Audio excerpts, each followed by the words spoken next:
Hello दोस्तों, welcome to my channel Funds Story.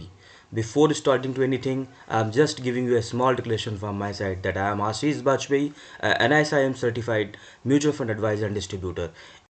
नमस्कार दोस्तों आपका स्वागत है आपके अपने चैनल फंड्स स्टोरी के स्टॉक टॉक शो में। दोस्तों जैसा कि आपने आज अपने थंबनेल में देखा है, आज हम लोग डिस्कस करने वाले हैं जेएसडब्ल्यू इंफ्रा के बारे में। जेएसडब्ल्यू इंफ्रा जो कि सब्सिडरी है जेएसडब्ल्यू ग्रुप की, ये मुंबई बेस्ड ऑर्गेनाइजेशन है, बेसिकली एक इंफ्रास्ट्रक्चर कंपनी है।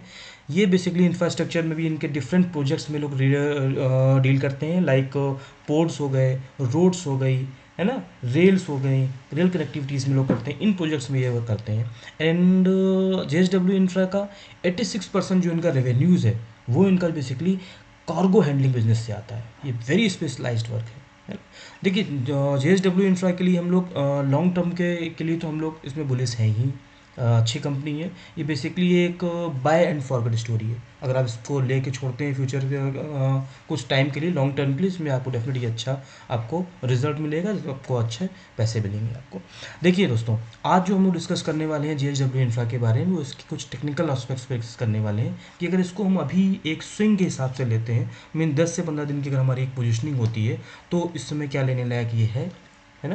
क्या हम लोग स्विंग में इसमें अच्छा रिटर्न देख सकते हैं? अगर हमको अच्छा रिटर्न मिल सकता है तो किन कारणों से इसको हमको अभी देखना चाहिए, इस टॉपिक्स में हम लोग पूरा टेक्निकल एनालिसिस अभी करेंगे, है ना। दोस्तों टेक्निकल एनालिसिस करने से पहले अगर आपको हमारे वीडियोस पसंद आते हैं तो प्लीज़ हमारे वीडियोस को लाइक करें, चैनल को सब्सक्राइब करें और प्लीज़ बेल आइकन को प्रेस करें, जिससे कि हमारे अपकमिंग वीडियोस की जानकारी आपको जल्दी जल्दी मिलती रहे, है ना। दोस्तों चलिए हम नोट्स का टेक्निकल स्टार्ट करते हैं। दोस्तों जेएसडब्ल्यू इंफ्रा, अगर आप इसको देखेंगे, ये अभी रिसेंटली लिस्टेड कंपनी 23 अक्टूबर 23 में ये लिस्टेड हुई है। देखिए दोस्तों, इस टेक्निकल चार्ट को पूरा एनालिसिस करने के पहले एक्चुअली मैंने अभी एक चीज़ स्टार्ट भी करी हुई है कि मैं अपने हर वीडियोस में जब मैं किसी भी और प्रोडक्ट का टेक्निकल एनालिसिस करूँगा तो उसमें मैं एक या दो कॉन्सेप्ट आपको बताते हुए चलूँगा कि हम लोगों ने इसको क्यों सिलेक्ट किया, और आप लोग कोशिश करें उस कॉन्सेप्ट को समझें, सीखें।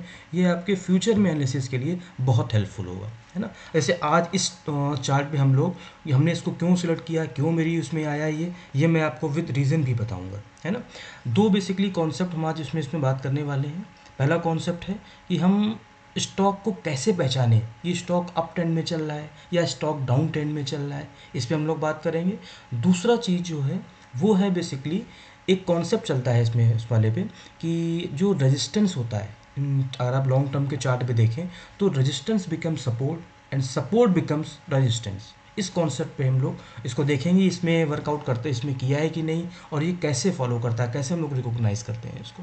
ठीक है, पहला हम लोग इसमें स्टार्ट करते हैं, देखते हैं कि स्टॉक पहले ये किस ट्रेंड में चल रहा है और हमने इसको क्यों सिलेक्ट किया। दोस्तों आप देखें कि स्टॉक ने भी क्या किया है, अपने हायर हाइस फॉर्मेशन को बनाना भी स्टार्ट किया है। जैसे आप देखें स्टॉक पहले जेएसडब्ल्यू का इंसेप्शन से अगर आप इसको रीड करना स्टार्ट करते हैं तो इसने one of the good return it's given. आप देखें 23 अक्टूबर को ये हुआ, तो इसके बाद में इसने अच्छा रिटर्न दिया है। स्टॉक डाउन, उसके बाद कंसोलिडेशन फेज में गया, स्टॉक नीचे भी आया है ना। अगर करंट में इसको आप देखें, जैसे अभी जो स्टॉक जो चल रहा है, वो स्टॉक ने 25 अक्टूबर को एक लोअर आपका लो एक फॉर्म किया था अपना, ठीक है। इसके बाद स्टॉक ने एक गैप अप, नेक्स्ट डे पे एक गैप अप ओपनिंग दी और एक हाई बनाया।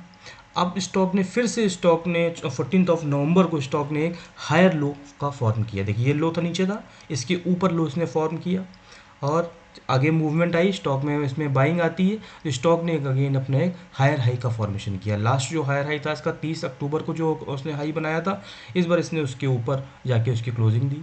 ठीक, अगेन जो स्टॉक फिर से नीचे आया, बट इसने स्टॉक ने अब अपने प्रीवियस लो को ब्रेक नहीं किया। दोस्तों यही जो फॉर्मेशन होता है, आप देखें ये हायर हाई का फॉर्मेशन बन रहा है।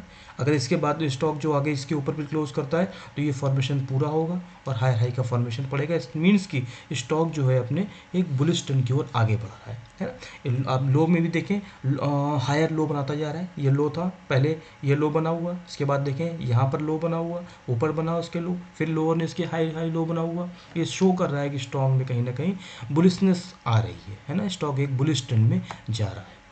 ये एक कॉन्सेप्ट हमने यहाँ डिस्कस किया। सेकंड हम लोग जो बात करने वाले हैं वो हम लोग बात करने वाले हैं कि रेजिस्टेंस जब आपने स्टॉक्स फेस करता है, कई बार मान लीजिए किसी कोई स्टॉक एक लॉन्ग टर्म पे चल रहा है, आज स्टॉक ने किसी एक पॉइंट पे एक सपोर्ट लिया, अगला फिर से जब स्टॉक उस पॉइंट पे आएगा तो ये हम लोग देखते हैं, ऐसा पाया जाता है कि स्टॉक उस रेंज के आसपास सपोर्ट फिर से लेता है ना। हम लोग देखें इसमें अगर इसके अगर हम लोग स्टार्टिंग से इसके इंसेप्शन के डेज से अगर हम लोग एक ट्रेंड लाइन यहाँ पर एक ड्रॉ करने की कोशिश करें, हम देखें ये देखें आप, इसके इंसेप्शन से हम लोगों ने एक ट्रेंड लाइन पे हमने पीछे इसके कोई भी दो उसमें वो देख लेंगे और वहाँ से हमने एक ये ट्रेंड लाइन एक ड्रॉ करी इसमें, जिसका इंसेप्शन था देखा आपने, इसके इंसेप्शन से ही हम लोगों ने एक ट्रेंड लाइन ड्रॉ करी। और आप देखें स्टॉक ने जब यहाँ से स्टार्ट किया था अपना, स्टॉक जब फिर से नीचे आया, इसने यहीं से सपोर्ट लिया, एक अच्छा मूव ऊपर की ओर आया, फिर स्टॉक नीचे आता है, इसी अपनी ट्रेंड लाइन पे सपोर्ट लेता है, ऊपर जाता है। देखिए यहाँ पर